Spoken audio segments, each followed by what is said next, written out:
परमात्मने बलभद्र सुभद्राभ्यां जगन्नाथाय ते नमः। कृष्णाय वासुदेवाय हरये परमात्मने प्रणत क्लेशनाशाय गोविन्दाय नमो नमः। नमः पंकजनाभाय नमः पंकजमालिने नमः पंकजनेत्राय नमस्ते पंकजांघ्रे। हरे कृष्णा कृष्ण कृष्ण हरे हरे, हरे राम राम राम हरे हरे। हरे कृष्ण कृष्ण कृष्ण हरे हरे, हरे राम राम राम राम हरे हरे।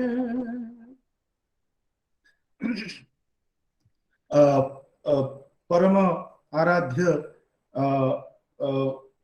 श्रीमन बादरायण, भगवान बादरायण जी को प्रणाम करते हुए, शुकाचार्य जी को प्रणाम करते हुए, और हमारे जो गुरुत्रय आचार्य नरोत्तम प्रभु जी, आचार्य हरे कृष्ण प्रभु जी तथा आचार्य जयकांत प्रभु जी, इन तीनों को सविनय प्रणाम करते हुए और तथा उपस्थित समस्त भक्त मंडलियों के चरणों में साष्टांग प्रणति निवेदन करते हुए आज हम कथा सत्र में उपस्थित हैं। और मैं इसमें जैसा प्रसंग आचार्य जी ने जैसी कथा कल उपस्थापित की और जो प्रसंग में कल हम लोग विरत हुए थे, उसी प्रसंग में आज फिर हम लोग सभी सम्मिलित हैं। और उसी प्रसंग को आगे बढ़ाने के लिए मैं आचार्य गुरुदेव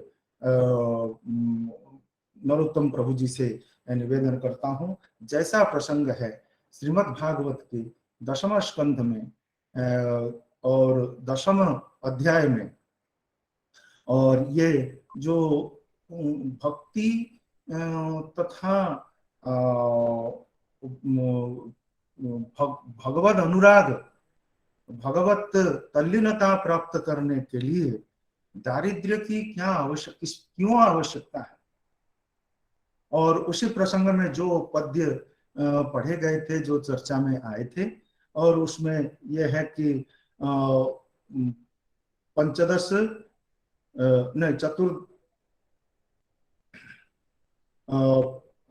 पंचदश, षोडश, सप्तदश, ये तीनों पद्यों के संबंध में कल गुरुदेव ने चर्चा की थी। यद्यपि पंचदश पद्य की व्याख्या नाना व्याख्याओं के अनुरोध से यहाँ पर उनकी उपासना से यहाँ पर उपस्थापित किया था। और उसी प्रसंग में दरिद्रो निरह स्तंभो मुक्तः सर्वमदैरिह, यहाँ पर मद शब्द के जो 3 प्रकार के मद हैं, धन मद, विद्या मद, अभिजन मद इत्यादियों का विस्तार से नाना व्याख्याओं के आधार पर यहाँ पर उपस्थापित किया था गुरुदेव ने। और कृच्छ्रम यदृच्छया अपनोति तद्धि तस्य परम तपः, इसके भी अपने सनातन गोस्वामी चक्रवर्ती पाद की व्याख्या के द्वारा हम लोगों को कल इस संबंध में उपदिष्ट किया था। और उसके बाद जो दूसरा पद्य है, षोडश पद्य है, नित्यम क्षुत्क्षाम देहस्य दरिद्रस्यार्णकांक्षिणः इंद्रियाण्यनुशुष्यन्ति हिंसापि विनिवर्तते। इसका सामान्य अर्थ, जो वास्तविक सान्वय अर्थ, इसका उपस्थापन कल गुरुदेव ने किया था। और हो सकता है कि इसमें और कुछ हमें हमें बताने लायक आशय व्याख्याओं में और उनके मन में हो, तो मैं निवेदन करता हूँ, मैं ज्यादा समय न लेते हुए पुनः पुनः प्रणाम पूर्वक यही निवेदन करता हूँ कि आचार्य गुरुदेव नरोत्तम प्रभु जी कृपया यहीं से प्रसंग का आरंभ करते हुए हम लोगों को इस प्रकार के रसाब्धि में समाप्त करने की कृपा करें। आचार्य गुरुदेव नरोत्तम प्रभु जी। ओम अज्ञानतिमिरान्धस्य ज्ञानाञ्जनशलाकया चक्षुरुन्मिलितं येन तस्मै श्रीगुरवे नमः। श्रीचैतन्यमनोभीष्टं स्थापितं येन भूतले स्वयं रूपः कदा मह्यं ददाति स्वपदान्तिकम्।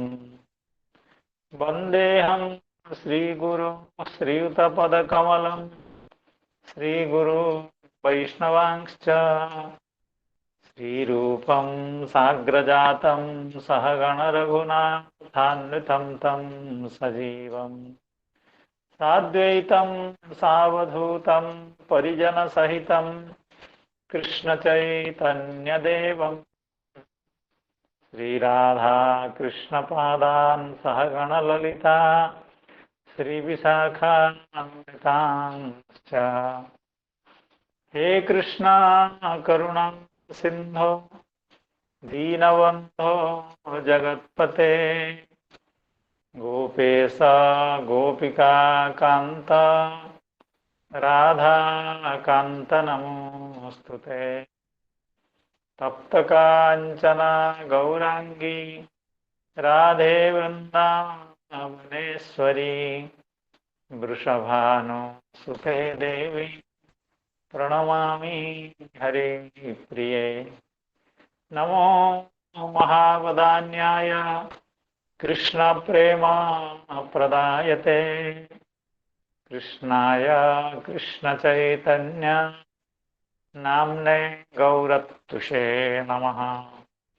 वाञ्छाकल्पतरुभ्यश्च कृपा सिन्धुभ्य एव च पतितानां पावनेभ्यो वैष्णवेभ्यो नमो नमः। जय श्री कृष्ण चैतन्य प्रभो नित्यानंद श्री अद्वैत गदाधर श्रीवासादि गौरभक्त। हरे कृष्ण कृष्ण कृष्ण कृष्ण हरे हरे हरे हरे राम राम राम हरे हरे। नमो विष्णुपादाय कृष्णप्रेष्ठाय भूतले श्रीमते भक्तिवेदांत स्वामिन्निति नामिने। नमस्ते सारस्वते देवी गौरवाणी प्रचारिणे निर्विशेष शून्यवादी पाश्चात्य देशतारिणे।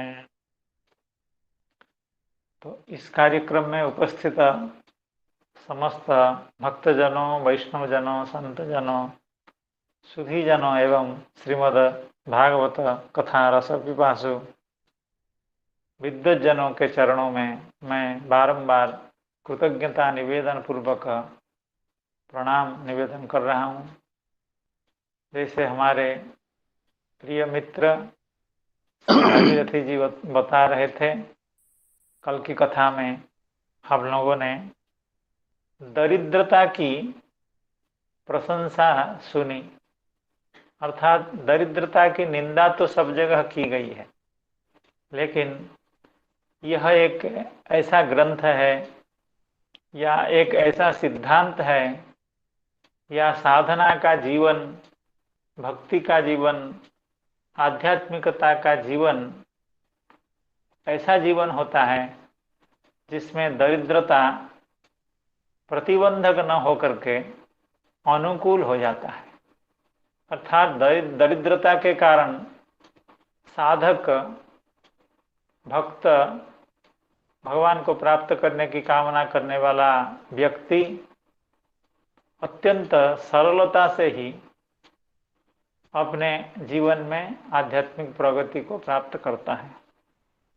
इसीलिए ये सब विवरण अभी दिए जा रहे हैं। और अंतिम श्लोक जो था जिसका उल्लेख श्री भागीरथ जी अभी कर रहे थे, नित्यं क्षुत्क्षाम देहस्य दरिद्रस्यान्नकांक्षिणः इंद्रियाण्यनुशुष्यन्ति हिंसापि विनिवर्तते। अर्थात दरिद्र व्यक्ति से हिंसा नहीं बन पाती है। क्यों नहीं बन पाती है? वो तो इसी चिंता में रहता है कि उसकी उदर पूर्ति कैसे हो, वो शरीर धारण किस तरह से कर पाए। नित्यम क्षुत क्षाम देहस्य, क्षुत के द्वारा क्षाम हो गया है देह जिसका, अर्थात क्षुधा के कारण इसका शरीर जीर्ण शीर्ण हो गया है। और वो क्या चाहता है? वो जीवन में चाहता है कि हमको 2 मुट्ठी अन्न प्राप्त हो जाए, हम किसी तरह से इस संसार में जीवित रहें, इतनी ही चिंता उसको सताती है। वो आगे इंद्रियों के द्वारा भोग करने की चिंता नहीं कर पाता है, या मांसादि आहार के लिए जो हिंसा करना पड़ता है उसकी कल्पना भी वो नहीं कर सकता है। क्योंकि जब पॉकेट में पैसा होता है, धन की वृद्धि होती है, धन का प्राबल्य होता है, तब मनुष्य इंद्रिय भोग की चिंता करता है एवं उसके चित्त में तरह तरह की भावनाएं आती हैं। कल जैसे हम लोग चर्चा कर रहे थे, एते पंचदश अनर्था, अर्थात अर्थ के साथ, पैसे के साथ, संपत्ति के साथ 15 अनर्थ जुटे हुए हैं, अर्थात उसके साथ युक्त हैं। अगर कोई आवश्यकता से अधिक अर्थ का संग्रह करता है तो उसको ये जो अनर्थ हैं, 15 अनर्थ, वो उसको लगे रहते हैं उसके पीछे। कौन है वो 15 अनर्थ?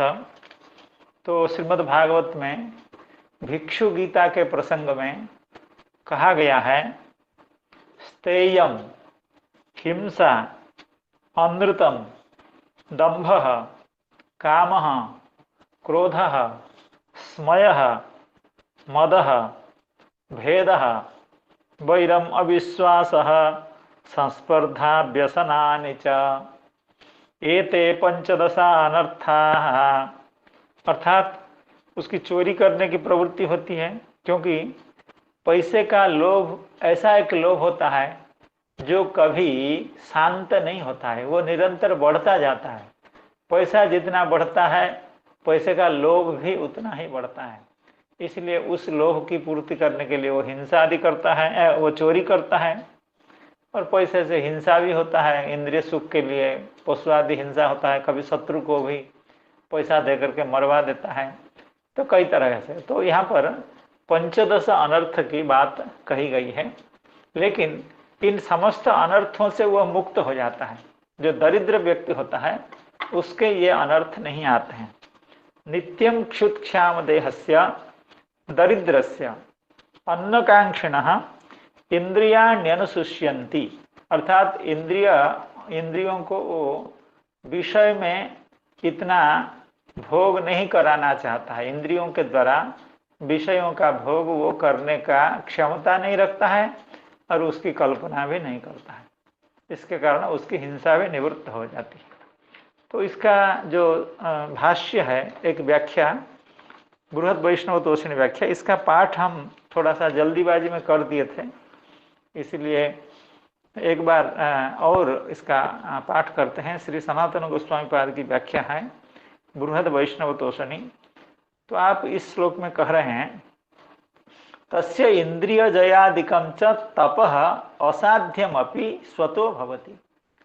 देखिए, इंद्रिय जय बहुत बड़ी तपस्या है, अर्थात इंद्रिय जय कर पाना बड़े बड़े ऋषियों के लिए, बड़े बड़े मुनियों के लिए, बड़े बड़े त्यागियों के लिए भी अत्यंत दुष्कर होता है, लेकिन दरिद्र का इंद्रिय जय अनायास हो जाता है। तो यह जो तपस्या है ये असाध्यम अपि स्वतो भवति। यद्यपि दूसरों के लिए, पैसे वालों के लिए या सभी के लिए इंद्रिय जय रूपी जो तपस्या है वो असाध्य है, तो फिर भी ऐसी तपस्या दरिद्र को स्वतः हो जाती है। क्यों? नित्यम अन्नकांक्षिण भक्ष्य मात्रेच्छु, वो तो केवल पेट भरने के चक्कर में रहता है, कैसे हमारा उदर पूर्ति हो, हम कैसे शरीर धारण कर पाएं, हम कैसे जीवित रहें, इसी चिंता में वो रहता है। अतः निरंतरम शुष्यंती, उसके इंद्रिय गण शुष्क हो जाते हैं। क्यों? क्या मतलब हुआ ना, विषय रसात उपरमंती, विषय भोग करने से उपरत हो जाते हैं, अर्थात उससे विमुख हो जाते हैं। अब विमुख होने के लिए वो बाध्य है, परिस्थिति के कारण उसका जो जिस स्थिति में वो विद्यमान है दरिद्र, उस स्थिति में वो विषय भोग की चिंता, इंद्रिय सुख की चिंता नहीं कर सकता है। अतएव हिंसा विषयोपभोग भोगार्थ परपीड़ादि लक्षणा, अर्थात अपना खुद विषय भोग के लिए, इंद्रिय सुख के लिए पशु आदि की जो हिंसा की जाती है उससे भी वह उपरत हो जाता है, वो हिंसा भी वो नहीं कर पाता है। एवं अजितात्म श्रीमत्व विपरीतम, अर्थात इससे पहले जो कहा गया था पद्य, नैहन्यो जुषतो जोस्यान बुद्धि भ्रंशो रजो गुण श्रीमदाद आभिजात्यादिर यत्र स्त्री द्यूतम आसव, अर्थात अजितात्म व्यक्ति के पास अगर श्रीमत्व है, अर्थात व्यक्ति का मन, व्यक्ति का चित्त अजित है, अर्थात उसके मन के ऊपर उस व्यक्ति का कंट्रोल नहीं है, ऐसा व्यक्ति, अजितात्मा व्यक्ति, असंजत व्यक्ति अगर श्रीमान हो जाए तो उसकी पूरी संभावना रहती है कि उसका पतन हो जाएगा। कैसे? स्त्री द्यूत एवं आसव, वो मदिरापान करने लग जाएगा, अवैध स्त्री संग भी करने लग जाएगा और जुआ खेलने भी लग जाएगा। अर्थात इस तरह के जो काम हैं जिससे जीव का आध्यात्मिक पतन हो जाता है, उस काम में जुट जाता है। जब वो श्रीमान होते हुए असंजत है, अगर संजत है तब तो बच जाएगा, लेकिन असंजत जो श्रीमान है उसकी यह दुर्दशा होती है। लेकिन दरिद्र को यह समस्या ही नहीं होती है, इसलिए श्री सनातन गोस्वामी पाद कह रहे हैं, एवं अजितात्म श्रीमत्व विपरीतम स्त्रियादि निवर्तकम, अर्थात स्त्री द्यूत एवं आसव, इसको निवर्तक, अर्थात इसको दूर भगा देता है। दरिद्रता अगर रहती है तो उसके पास अवैध स्त्री संग करने का अवसर नहीं होता है, मद्यपान करने का भी अवसर नहीं होता है, एवं जुआ खेलने का तो अवसर होता ही नहीं। इसलिए वो खुद जितात्मा हो जाता है, अर्थात जिस जितात्मत्व को, जिस संयम को लाभ करने के लिए बड़े बड़े तपस्वी लोग कठोर तपस्या करते हैं, वह जितात्मता अर्थात वह तपस्या उसकी स्वतः हो जाती है। इस तरह की व्याख्या श्री सनातन गोस्वामी पाद कर रहे हैं। तो यहाँ तक कल हुआ था, और आगे के पद्य में श्री नारद जी महाराज उसी बात को, अर्थात दरिद्रता की बात को ही आगे बढ़ाते हुए कह रहे हैं, दरिद्रस्यैव युज्यन्ते साधवः समदर्शिनः सद्भिः क्षिणोति तं तर्षं ततारात् विशुध्यति। दरिद्रस्यैव युज्यन्ते साधवः समदर्शिनः सद्भिः क्षिणोति तं तर्षं ततारात् विशुध्यति। दरिद्रस्यैव युज्यन्ते साधवः, और सबसे बड़ी बात है दरिद्रता का यह भी एक लाभ है, अर्थात दरिद्र के पास, अर्थात दरिद्र के ऊपर संत जन सहज ही कृपा करते हैं। क्यों करते हैं इसकी व्याख्या, हम अभी श्रवण करेंगे। संत संत जना यद्यपि समदर्शिनः, श्लोक में कहा गया है दरिद्रस्यैव युज्यन्ते साधवः समदर्शिनः। साधवः शब्द का अर्थ दूसरे के उपकार करने वाले, दूसरों को भगवान के मार्ग पर चलाने वाले, दूसरों के आत्म कल्याण में मदद करने वाले, आत्म कल्याण का मार्ग प्रदर्शन करने वाले जो समदर्शी साधु होते हैं। यद्यपि साधु समदर्शी होते हैं तो उनके लिए रंक और धनिक ये दोनों एक जैसे होते हैं, धनी एवं दरिद्र उनके लिए एक जैसे होते हैं। फिर भी संत लोग अपना संग दरिद्र को जैसे अनायास दे पाते हैं, सरलता के साथ दे पाते हैं, वैसा सत्संग, वैसा साधु संग पैसे वाले को, अहंकारी धनी मानी व्यक्ति को सुलभ नहीं होता है। इसलिए दरिद्र सेव युज्यन्ते, के युज्यन्ते ना साधव। युज्यन्ते शब्द की व्याख्या में श्रीधर स्वामीपाद लिख रहे हैं स्वतः संगच्छन्ते, अर्थात साधु लोग संत लोग दरिद्र के यहाँ ऐसे ही बिना टेलीफोन किए, बिना पहले से अपॉइंटमेंट लिए ही उसके घर पहुंच जाते हैं। लेकिन पैसे वाले के साथ ऐसा नहीं हो पाता है। कई बार उसको फ़ोन करो तो फ़ोन उठाता ही नहीं है, और फ़ोन उठाने के बाद 2-4 बार कह देता है कि नहीं अभी नहीं है समय, अभी महाराज जी आप तो ऐसे ही हैं, आपको तो कोई काम नहीं इसलिए आप ऐसे ही करते हैं, लेकिन मैं तो बहुत बिजी हूँ। तो इस तरह की बात वो कहता है। इसलिए साधु संग उसको अनायास नहीं मिलता है। इसलिए कहते हैं दरिद्र सेव युज्यन्ते साधव समदर्शिनः। तो जब संत साधु संग उसको होता है, उससे उसको लाभ क्या होता है ना? साधु संग से जो लाभ मिल सकता है वो लाभ उसको अनायास मिल जाता है, सरलता से मिल जाता है और जल्दी मिल जाता है। क्योंकि इस संसार में प्रगति के लिए, आध्यात्मिक प्रगति के लिए साधु संग को छोड़ करके दूसरा कोई उपाय नहीं है। हम अगर अपना आत्म कल्याण चाहते हैं, भगवत प्राप्ति चाहते हैं, भक्ति महारानी को प्राप्त करना चाहते हैं, तो हमको साधु संग में जाना ही पड़ेगा।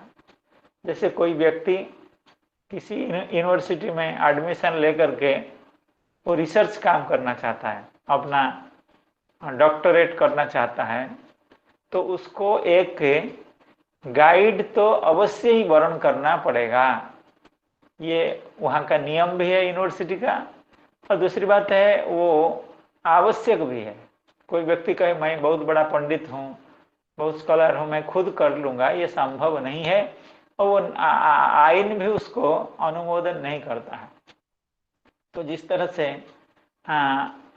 डॉक्टरेट डिग्री पाने के लिए या पीएचडी रिसर्च काम करने के लिए एक गाइड की आवश्यकता होती है, उसी तरह से आध्यात्मिक मार्ग में प्रगति के लिए साधु संग की, सज्जन संग की और गुरुदेव की, किसी एक मार्गदर्शक की आवश्यकता होती ही है।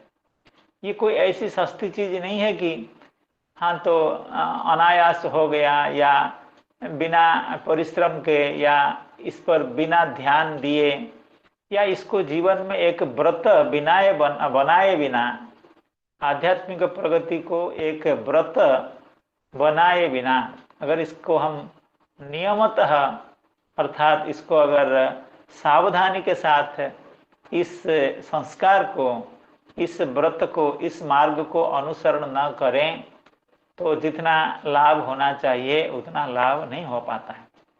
तो इसलिए दरिद्र को ये सरलता से मिल जाता है क्योंकि संत जन उसके यहाँ पहुंच जाते हैं, और उससे लाभ क्या होता है? सद्भिः क्षीणोति तम तर्षम। जो दरिद्र होता है उसको ये मद तो नहीं रहते हैं, अर्थात विद्या मद, अभिजन मद, धन मद, ये नहीं रहता है। और ये जो पंचरस अनर्थ हैं, स्थेयम, हिंसा, नृतम, ये भी नहीं रहते हैं। लेकिन उसके चित्त में ये भी रहता है कि इतने लोग पैसे वाले हैं, संसार में इतने सुख से रहते हैं, इतनी बड़ी गाड़ी है, इतना बड़ा बाड़ी है, घर है, तो हमको भी अगर ऐसा होता तो इस तरह के विचार उसके मन में भी रहता है। स्वाभाविक है। संसार में रहने वाले प्रत्येक मनुष्य का यह स्वभाव है कि विषय की प्राप्ति की इच्छा उसके हृदय में रहती है। लेकिन साधु संग होने के कारण सद्भि ही क्षीणोति तम तर्षम, सज्जनों के साथ अगर उसका संग हो जाता है, सत्संग प्राप्त हो जाता है, तो तम तर्षम क्षीणोति, अर्थात वह तर्ष, वह तृषा, अर्थात धन प्राप्ति की जो इच्छा, वो इच्छा उसकी नष्ट हो जाती है। तो ये लाभ होता है। पहले तो उसको साधुजन संतजन अनायास मिल जाते हैं, अर्थात अप्रतिहत रूप से मिल जाते हैं। और जब साधुजन संतजन मिल जाते हैं तो उसका जो उसके हृदय में जो कामना रहती है, अर्थ प्राप्त करने की कामना, उस कामना को संतजन वैराग्य की बात कह करके, भक्ति की बात कह करके, विचित्र भगवान की लीलाओं की बात कह करके उस तृष्णा को दूर भगा देते हैं।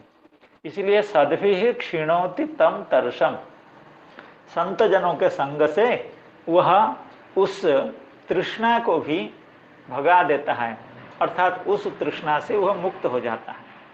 तत आराध विशुद्ध्यति, जब साधु संग उसको मिल गया एवं साधु संग के प्रभाव से, संत जनों की कृपा से उसकी धन की जो तृष्णा थी, धन प्राप्ति की जो कामना थी, वह कामना जब उसकी शिथिल हो गई, धीरे धीरे नष्टप्राय हो गई, तब ततः आराध विशुद्ध्यति।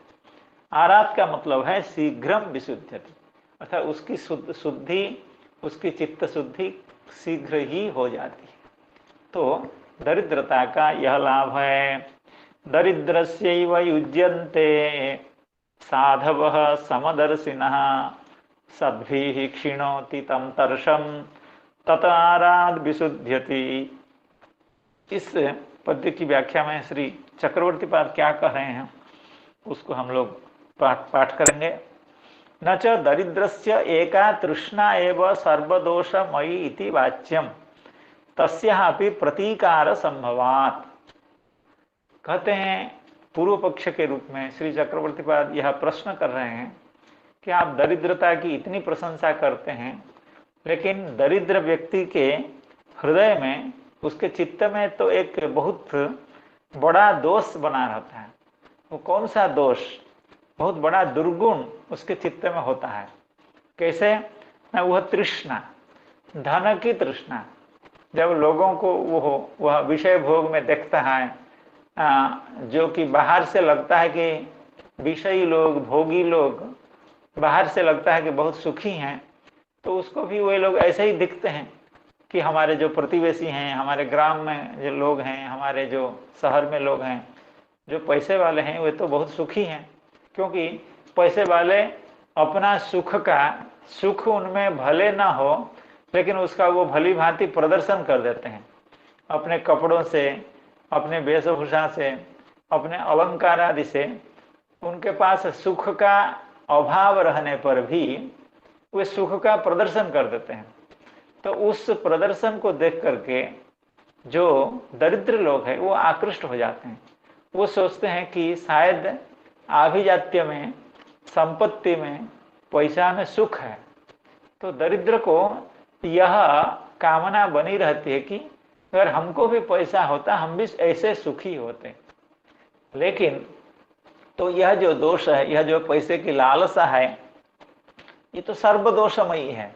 जब उसके चित्त में पैसा प्राप्त करने की, धन प्राप्त करने की इच्छा आ जाएगी तो विभिन्न प्रकार के काम करने लगेगा, कहीं कहीं अपराध भी कर देगा, चोरी भी कर देगा, अर्थात कहीं अकार्य भी करने लग जाएगा जैसे और लोग करते हैं। तो कहते हैं हाँ, यह सही बात है, उसके चित्त में धन प्राप्ति की तृष्णा रहती है, लेकिन वह तृष्णा ज़्यादा दिन तक नहीं रह पाती है। क्योंकि जब उसको साधु संग प्राप्त होता है तो संत जनों, क्योंकि वे खुद निस्व रहते हैं, खुद दरिद्र रहते हैं, दरिद्र का मतलब अर्थहीन रहते हैं, तो उसका महत्व उनको मालूम है। और संत जनों की वाणी में वह सामर्थ्य होता है कि धन की जो समस्या है, धन के जो दुर्गुण हैं, वे उसको समझाने में समर्थ हो जाते हैं। तो संत जनों के उपदेश से वह उस अर्थ प्राप्ति की जो अभिलाषा रूपी दोष है, उस दोष से मुक्त हो जाता है।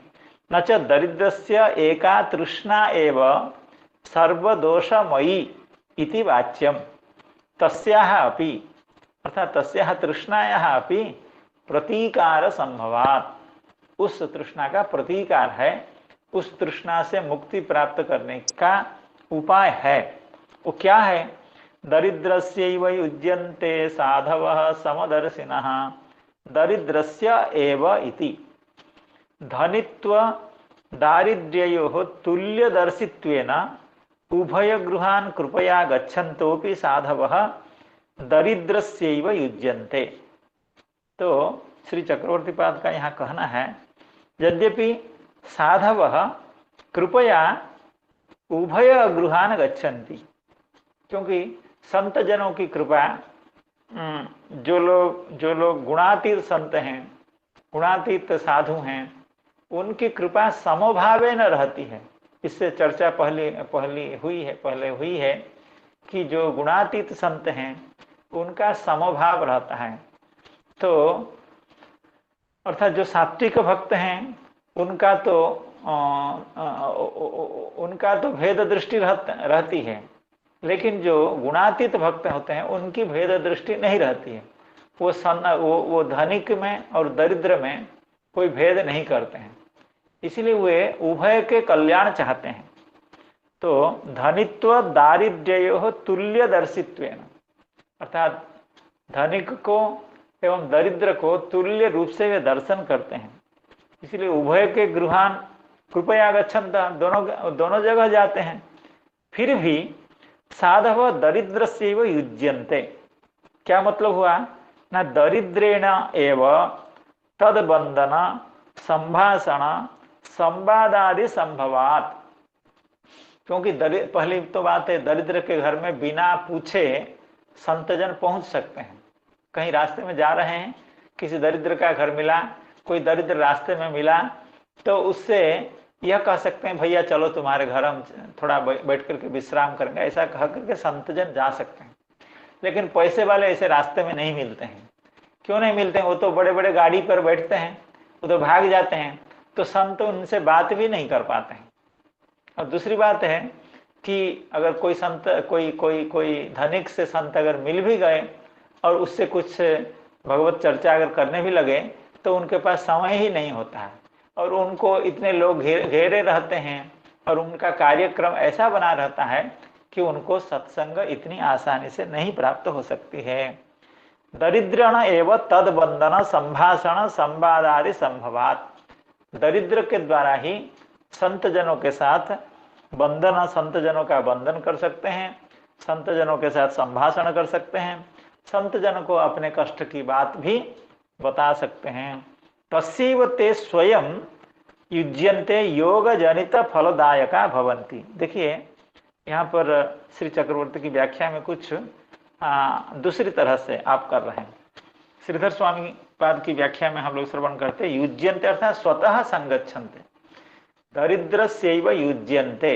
युज्यन्ते शब्द का अर्थ था कि संत लोग खुद जाकर के उनके घर में पहुंच जाते हैं, लेकिन चक्रवर्ती पाद कह रहे हैं स्वयं योग जनित फलदायका भवन्ति, अर्थात साधु संग होने से जो फल मिलना चाहिए वह फल संत जना जा करके उनको देते हैं, या योग के द्वारा अर्थात विभिन्न तपस्या के द्वारा जो फल व्यक्ति प्राप्त कर सकता है वह फल संत जन उसके घर में जाकर के दे के आ जाते हैं। यही युज्यंत शब्द का अर्थ है, स्वयं योग जनित फलदायका भवन्ति, संत जन उसको योग फल देते हैं। योग फल का मतलब है मन का नियंत्रण करना, चित्त शुद्धि होना, या इंद्रियों का संयम होना। तो ये संत जन उसको ऐसा मार्ग बताते हैं, ऐसा उपाय बताते हैं, तो उस उपाय का वो सरलता से अवलंबन करने से उसका कल्याण होता है। ननु धनिनो नतु मदांधस्य लेकिन ऐसा मदान्ध जो धनिक है उसके साथ ऐसा नहीं हो सकता है। अनयोः सन्निधौ वर्तमान अहमेव प्रमाणम इति भावः।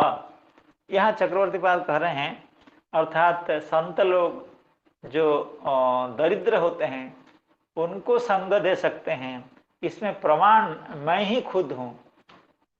ये जो पंक्ति है बहुत ठीक तरह से समझ में तो नहीं आ रहा है, लेकिन उसका ऐसा अर्थ कर सकते हैं कि ये दोनों जो कुबेर के बालक हैं, मणिग्रीव एवं नलकुबर, ये अभी असहाय हैं क्योंकि इनकी बुद्धि वृत्ति बिगड़ चुकी है, अर्थात ये अपना हित एवं अहित नहीं समझ रहे हैं।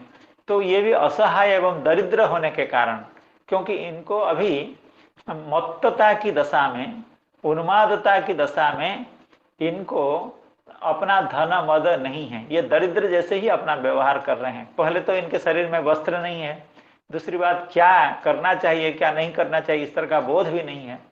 तो इसलिए मैंने कृपा की है, मैं कृपा करके इनको अपना संग देने आया हूँ। अर्थात श्री नारद महर्षि का कहना है, मैं ही इसमें प्रमाण हूँ कि संत जना दरिद्र के यहाँ अनायास चले जाते हैं। अनयोः सन्निधौ वर्तमानः अहमेव प्रमाणम इति भावः। ततश्च सद्भिः सत्संग महिम्ना एव तम तरसम तृष्णाम दरिद्रः स्वयमेव क्षीणोति। तो सत्संग की महिमा से, सत्संग के कारण उस तृष्णा को वह दरिद्र छोड़ देता है, उस तृष्णा से वह मुक्त हो जाता है। क्षीणी करोति। यहाँ श्री चक्रवर्ती पाद आगे कुछ भक्ति के सिद्धांत की बात कह रहे हैं। तत्कृपालब्धस्य भक्त्यमृतस्य तृष्णाहर स्वभावत्वात्। कहते हैं तत्कृपालब्धस्य भक्त्यमृतस्य, जब उसके साथ संत संग हो गया, साधु संग हो गया, साधु ने उसके ऊपर कृपा की, अर्थात उसकी दरिद्रता को देख करके संत के हृदय में यह भाव आया कि मैं इसको आर्थिक रूप से तो संपन्न नहीं बना सकता हूँ, लेकिन यह व्यक्ति अत्यंत सुशील है एवं दरिद्र है, लेकिन इसको मैं आध्यात्मिक संपत्ति दे करके, भगवत भक्ति रूप संपत्ति दे करके मैं इसको समर्थ बना सकता हूँ, इसको मैं संपन्न बना सकता हूँ। इसीलिए वो कृपा करते हैं।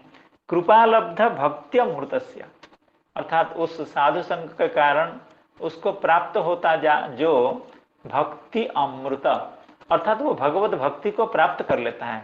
अर्थात संत जन उसको भगवत कथा श्रवण करने के लिए कहते हैं, भगवान का नाम कीर्तन करने के लिए कहते हैं, भगवान के विग्रह की अर्चना की बात कर रहे हैं। अर्थात जो भी उस दरिद्र से संभव हो वो कर सकता है, उस तरह के उपदेश देते हैं। इसीलिए भक्त्यमृतस्य तृष्णाहर स्वभावत्वात्। तो जब संत संग से वो भक्ति को प्राप्त करता है, भक्ति अमृत को प्राप्त करता है। और भक्ति अमृत का क्या स्वभाव है, जिन जिन लोगों ने भक्ति अमृत को प्राप्त किया तो उनको कोई भी तृष्णा नहीं रही, संसार के किसी भी पदार्थ के प्रति, किसी भी सम्मान के प्रति, अर्थ के प्रति या कोई भी विषय भोग उनको आकृष्ट नहीं कर पाया, क्योंकि भक्ति का स्वभाव ही ऐसा होता है। तृष्णा हर स्वभावत्वात्, भक्ति अमृत का स्वभाव है। जिसने भक्ति अमृत का एक ग्लास पान कर लिया, एक ग्लास क्या एक बूंद भी पान कर लिया, तो उसको तृष्णा नहीं रहती है, विषय वासना नहीं रहती है। इसलिए अतएव पूर्वम उक्तम कृच्छ्रम यदृच्छयाप्नोति। ये देखिए भक्ति का तृष्णाहर स्वभाव है, कैसे है? तो इस बात को श्री कपिल जी महाराज अपनी माता जी को, देवहूति मैया को जब उपदेश कर रहे हैं तब वे कह रहे हैं, सताम प्रसंगान मम वीर्य संविदो भवन्ति हृत्कर्णा रसायना कथा तज्जोषणादा स्वपवर्गवर्त्मनि श्रद्धा रतिर्भक्तिरनुक्रमिष्यति सतां प्रसंगात मम वीर्य संविदो भवन्ति हृत्कर्ण रसायनाः कथा। सतां प्रसंगात, जब संतों का प्रसंग होता है अर्थात साधु संग होता है तो मम वीर्य संविदः रसायनाः कथाः भवन्ति, अर्थात भगवत कथा, भगवान का लीला कीर्तन, भगवान के गुण कीर्तन, भगवान के नाम कीर्तन होते हैं। ये साधु संग का यह लाभ है। सतां प्रसंगात मम वीर्य संविदः भवन्ति हृत्कर्ण रसायना कथा तज्जोषणात्, उन कथाओं का जोषण करने से, उन कथाओं का सेवन करने से, उन कथाओं को बारंबार अपने कर्ण रंध्रों से आस्वादन करने से अपवर्ग वर्त्मनि, अपवर्ग वर्त्मा है भगवान, अर्थात भगवान के प्रति श्रद्धा रतिर्भक्तिर अनुक्रमिष्यति, अर्थात क्रमशः भगवान के प्रति प्रेम उत्पन्न होता है। और आगे के पद्य में कहा, क्या कहते हैं, भक्त्या पुमान जात विराग ऐन्द्रियात् दृष्टश्रुताद्मद रचनानुचिन्तया योगस्य भक्त्या पुमान जात विराग ऐन्द्रिया दृष्टश्रुताद्मद रचनानुचिन्तया, अर्थात जो बात यहाँ चक्रवर्तीपाद कह रहे हैं कि भक्त्यमृतस्य तृष्णा हर स्वभावत्वात्, भक्त्यमृत के द्वारा तृष्णा नष्ट हो जाती है, इसीलिए यही बात कह रहे हैं, भक्त्या पुमान जात विराग ऐन्द्रियात् दृष्ट श्रुताद मद रचनानुचिन्तया, अर्थात भक्ति के कारण वह पुमान जात विराग, अर्थात उसको वैराग्य उत्पन्न हो जाता है, अर्थात उसकी तृष्णा चली जाती है। तो इसी बात को श्री चक्रवर्तीपाद कह रहे हैं कि दरिद्र व्यक्ति जब साधु संग करता है, साधु संग के प्रभाव से जब उसके हृदय में भक्ति बीज अंकुरित होने लगता है एवं उसकी धीरे धीरे वृद्धि होती है, वो धीरे धीरे उसका तृष्णा क्षय हो जाता है। अतएव पूर्वम उक्तम कृच्छ्रम यदृच्छयाप्नोति तद्धि तस्य परम तपः, इससे पहले क्या कहा गया था, दरिद्रो निरहं स्तंभः मुक्तः सर्वमदैरिह, दरिद्र व्यक्ति अहं स्तंभ रहित होता है, अहंकार रहित होता है, समस्त धन मद विद्या मद एवं अभिजन मद आदि जितने भी मद हैं वे अहंकार उसके चले जाते हैं। कृच्छ्रम यदृच्छयाप्नोति तद्धि तस्य परम तपः, तो वो कृच्छ्रम अर्थात कष्टम यदृच्छयाप्नोति, यदृच्छया, देखिए इससे पहले हम इस श्लोक की जब व्याख्या श्रवण कर रहे थे तो यहाँ यह श्रवण किए थे, कृच्छ्रम यदृच्छयाप्नोति, वह दरिद्र व्यक्ति जो कष्ट प्राप्त करता है वो यदृच्छा के कारण प्राप्त है। यदृच्छा का मतलब है अपने भाग्य के, अपने प्रारब्ध के कारण वो कष्ट भोग करता है, और कष्ट का प्रतिकार करने का सामर्थ्य तो उसको होता तो नहीं है, इसलिए कष्ट को सहन करना पड़ता है। तो कष्ट को सहन करने से उसके प्रारब्ध क्षीण हो जाते हैं, अर्थात उसका जो पाप नष्ट हो जाता है। यहाँ वहाँ पर ये यादृच्छिक शब्द का ऐसा अर्थ था, लेकिन श्री चक्रवर्तीपाद उस तरह का अर्थ न करते हुए कुछ दूसरे तरह की बात कर रहे हैं, अर्थात यह जो दरिद्र व्यक्ति जिसको साधु संग की प्राप्ति हो गई, साधु संग के कारण उसके हृदय में भक्ति के अंकुर का उद्गम हो गया एवं उस भक्ति अंकुर का धीरे धीरे विकास भी हुआ, उसके चलते उनके हृदय में समस्त तृष्णाएं धीरे धीरे क्षीण होती, लेकिन उसके बाद कृच्छ्रम यदृच्छयाप्नोति, फिर भी वो जो कष्ट प्राप्त करता है वो यदृच्छया, यदृच्छया मतलब कृच्छ्रस्य यादृच्छिकत्वम न तो कर्म जनितत्वम। देखिए हम लोग बार बार इस बात को श्रवण कर रहे हैं कि भक्त को जो दुख प्राप्त होता है वह उसका कर्म फल नहीं है, तो वही बात तो यहाँ श्री चक्रवर्तीपाद कहना चाहते हैं। क्यों, वह अभी किस स्थिति में है, दरिद्रता के कारण साधु संग मिला, साधु संग के कारण वो भक्ति भी करने लगा, और भक्ति करने से के कारण उसके जो कामनाएं थी, तृष्णाएं थी, वो नष्ट हो गई है। तो अब वह जो कृच्छ्र को प्राप्त कर रहा है, जिस कष्ट को प्राप्त कर रहा है वह यादृच्छिक कष्ट। यादृच्छिक का मतलब हुआ यादृच्छिकत्वम न तो कर्म जनितत्वम, भक्तस्य कर्मान अंगीकारात। ये बहुत बड़ी बात श्री चक्रवर्ती पाद कह रहे हैं कि दरिद्र को साधु संग के कारण जो भक्ति प्राप्त होती है, उस भक्ति के अनुष्ठान करने से उसका कर्म नष्ट हो जाता है।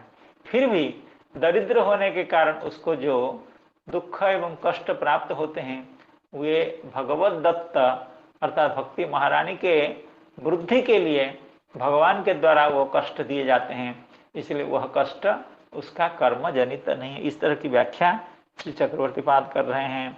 कृच्छ्रम यदृच्छया आपनोति, कृच्छ्रस्य यादृच्छिकत्वम न तो कर्म जनितत्वम। क्यों? भक्तस्य कर्मान अंगीकारात, भक्त का प्रारब्ध कर्म से कोई काम नहीं होता है, क्योंकि भक्ति के महात्म्य से उसके प्रारब्ध क्षीण हो जाते हैं। इस तरह की व्याख्या इस पद्य के करते हैं। अर्थात दरिद्रता से इतना बड़ा लाभ हो जाता है, अगर प्रारब्ध का क्षय हो जाए तो फिर दरिद्रता क्या है? वो तो बहुत बड़ी संपन्नता है। जिस प्रारब्ध को क्षीण करने के लिए जन्म जन्मांतर की तपस्या एवं समस्त ज्ञान को लाभ करने के बाद भी प्रारब्ध क्षीण नहीं होता है, और वह प्रारब्ध भक्त को भक्ति के प्रभाव से, अब भक्ति कहाँ से आती है? ना सत्संग के प्रभाव से।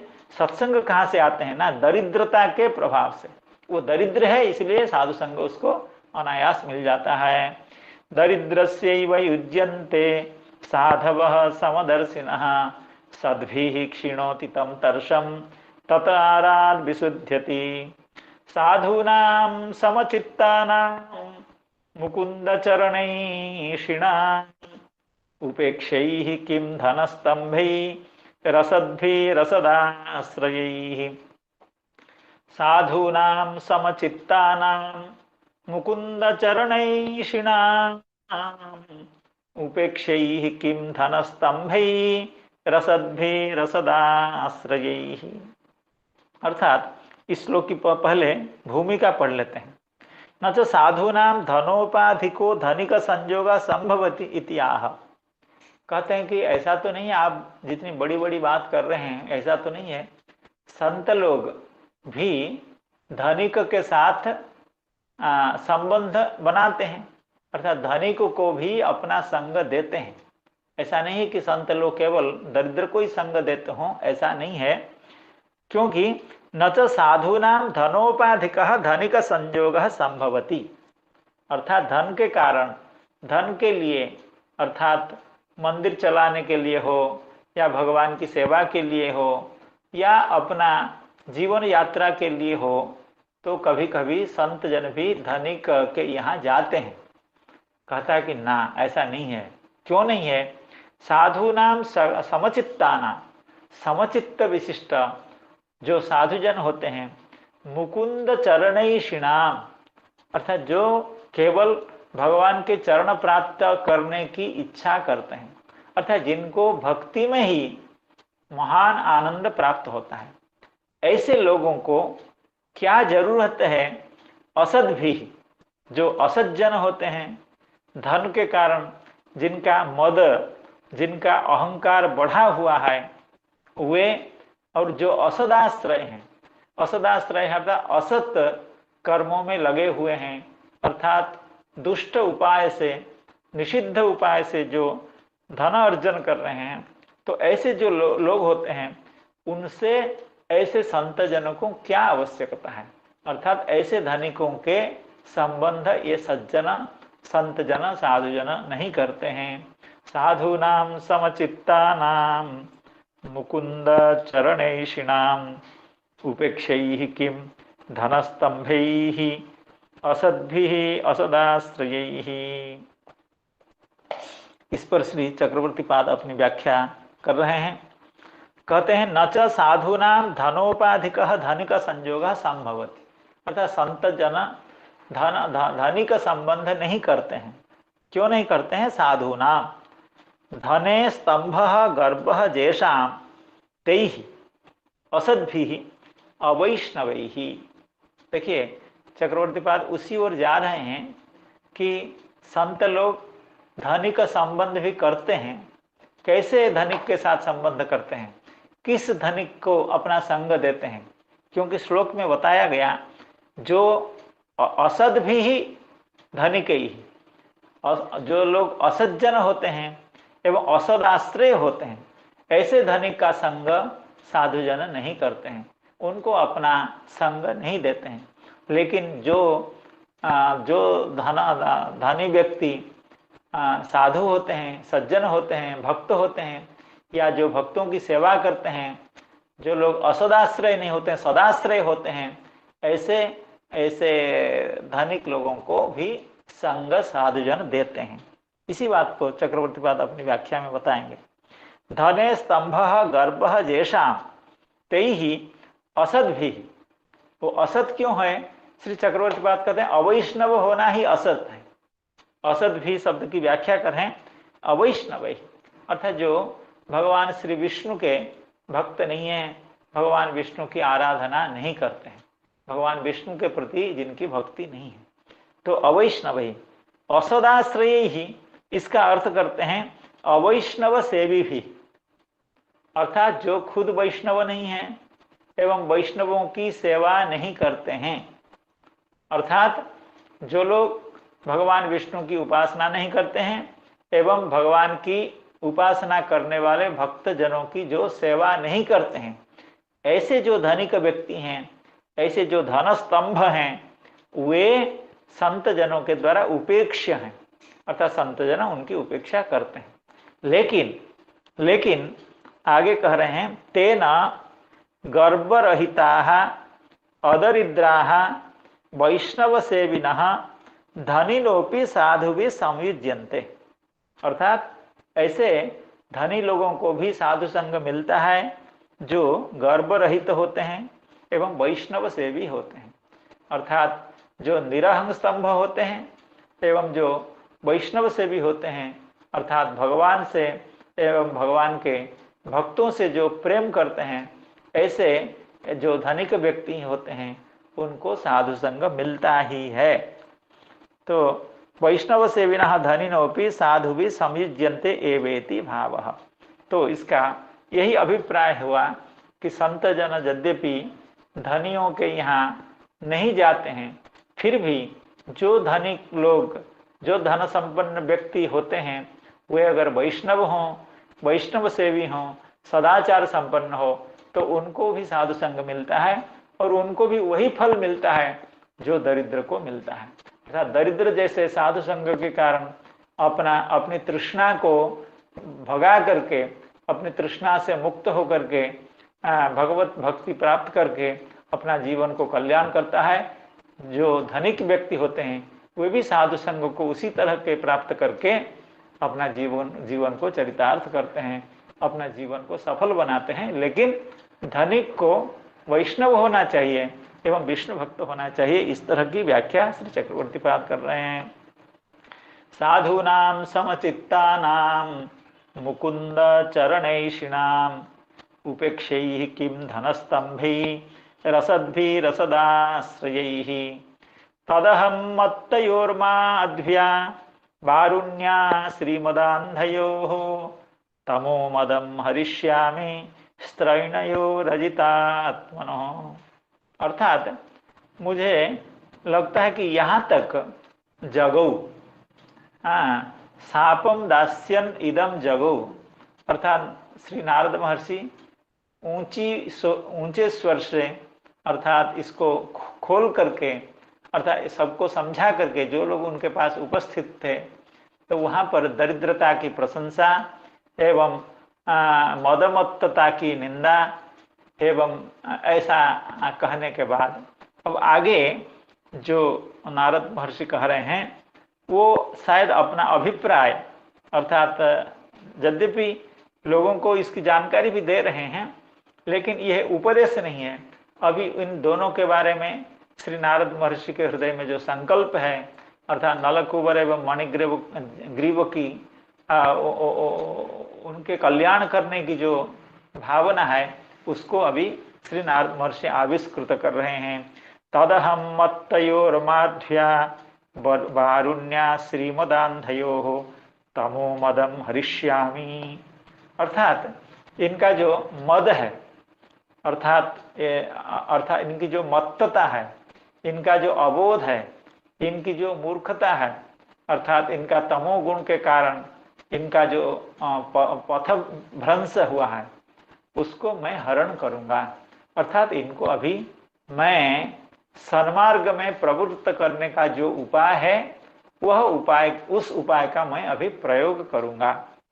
तत् अहम तमो मदम हरिष्यामि, अर्थात मद्यपान जनित या संपत्ति जनित, धन जनित इनका जो अहंकार है, उसको मैं हरण करूंगा। किसका? मत्तयोः, ये दोनों मत्त हैं, अर्थात मद्यपान करके ये उन्मत्त हैं, इनको कोई सूध बूध नहीं है। कैसे मत्त हुए? ना माध्विया वारुण्या, माध्वी जो वारुणी है, वारुणी शब्द का अर्थ है मदिरा, माध्वी वारुणी है अर्थात जिसमें मधु प्रवृत्ति पदार्थों से बनी हुई जो मदिरा है, उसको कहते हैं माध्वी मदिरा, अर्थात मध्वादि कृता सुरा।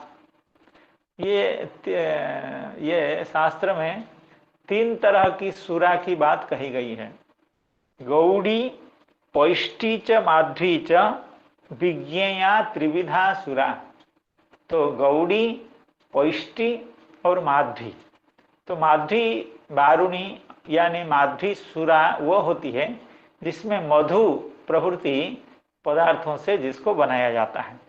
तो इसलिए माध्विया वारुण्या मत्तयो, तो माध्वी वारुणी के द्वारा, माध्वी मदिरा के द्वारा ये जो दोनों मत्त हैं, और श्रीमद के कारण ये जो अंध हैं, इनका जो तमोमद है, अहंकार है या अबोध है, उनको हरिष्यामि, क्योंकि ये स्त्रैण हैं, अर्थात स्त्रियों के प्रति आसक्त हैं, अवैध स्त्री संग में लिप्त हैं, अब अजितात्मा हैं, अर्थात इनका अपने शरीर के ऊपर, अपने मन के ऊपर, अपनी बुद्धि के ऊपर, अपना व्यवहार के ऊपर कोई कंट्रोल नहीं है।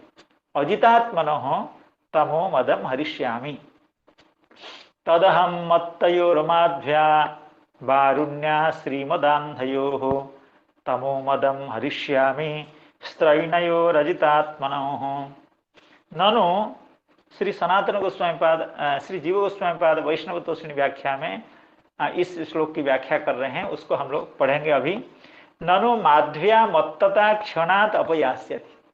ठीक है, कहते हैं कि हे महर्षि, इनकी जो मत्तता है, मदिरा के कारण जो मत्तता है, वो कितनी देर तक रहेगी? सुरा पान करके कोई व्यक्ति अगर मत्त होगा तो कितनी देर तक मत्त होगा? कहते हैं कि केवल सुरापान से अगर मत्त होते तो इनकी मत्तता, इनका जो नशा है वो थोड़ी देर से चला जाता, लेकिन उतना ही नहीं है। श्रीमदान्धयो हो, अर्थात धन मद से ये मत्त हैं, वो मत्तता, वह मद इतनी जल्दी नहीं जाने वाला है। ननु माध्व्या मत्तता क्षणात अपयास्यति तत्र आह श्रीमदान्धयोरिति। श्रीमदान्धतायाः स्थायित्वात् अकृत असकृत माध्वी पाने ना, क्योंकि श्रीमद अगर रहेगा, पैसा अगर पॉकेट में रहेगा, बार बार ये लोग मत्त होंगे, बार बार ये मदिरा पान करके उन्मत्त होंगे। तो इसलिए असल समस्या वो है श्रीमद है। असकृत माध्वी पाने न मत्ततापि अनुवर्त्यत एव इत्यर्थः। अतएव स्त्रैणयो हो, क्योंकि जब पैसा रहेगा तो मदिरा पान करेंगे और स्त्री आसक्त होंगे ही।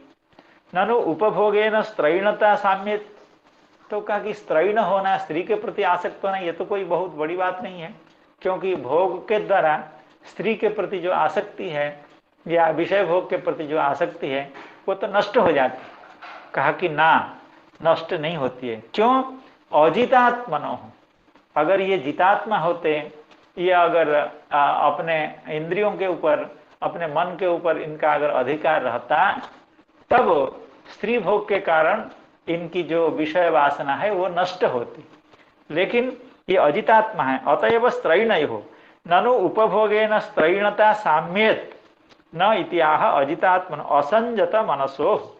ये दोनों असंजत चित्त हैं, इसलिए इनकी मत्तता ऐसे नहीं जाएगी तो इनकी मत्तता कैसे जाएगी, उसकी चिकित्सा, उसकी दवाई मेरे पास है। तो वह दवाई दे करके मैं इन दोनों को सुधारना चाहता हूँ, क्योंकि ये दोनों कुबेर के पुत्र हैं, कुबेर मेरे प्रिय हैं, तो ये भी मेरे प्रिय हैं एवं महादेव जी के ये सेवक हैं, इसलिए मेरे भी ये प्रिय हैं। इसलिए मैं इनको सही दवाई दे करके इनकी जो मत्तता है, इनके जो दुर्गुण हैं, इनके जो दोष हैं, वो दूर करूँगा। अब क्या दवाई श्री नारद महर्षि इनको देने वाले हैं, इसकी चर्चा भगवान की कृपा से कल होगी। तो आप सब संत जनों के चरणों में हम लोगों को उत्साहित करने के लिए एवं इस कथा को श्रवण करके हमारे उत्साह को बार बार बढ़ाने के लिए, हम सबके ऊपर कृपा करने के लिए सभी के चरणों में बारंबार प्रणाम करते हुए आज की कथा को परिसमाप्त करते हैं। हरे कृष्ण कृष्णा कृष्णा हरे हरे, हरे राम